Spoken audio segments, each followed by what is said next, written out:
12 रबीउल अव्वल 9 अक्टूबर 2022 का 1444 हिजरी का ये जुलूस मोहम्मदी है।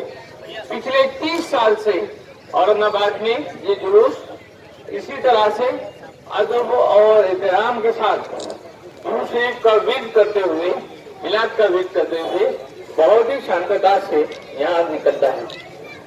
हमारे काफी सरपरस्त यहाँ मौजूद है और उनकी मौजूदगी में ये जुलूस का आगाज इसी निजामुद्दीन चौक से होता है।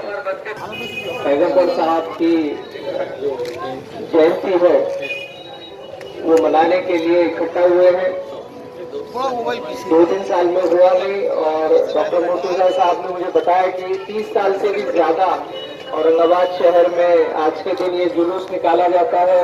बड़ी खुशी से, बड़ी मोहब्बत से ये जुलूस शहर में अलग अलग जगह से निकलता है और मैं आप सभी को, तमाम यहाँ जो मौजूद लोग हैं, औरंगाबाद शहर की तमाम जो जनता है, सभी को बहुत बहुत मुबारकबाद देता हूँ और ये गुजारिश करता हूँ कि पैगंबर साहब ने जो अच्छी अच्छी बातें हमारे लिए बताई हैं, उनके बारे में कई जगह लिखा गया है, उसको आप जरूर पढ़िए।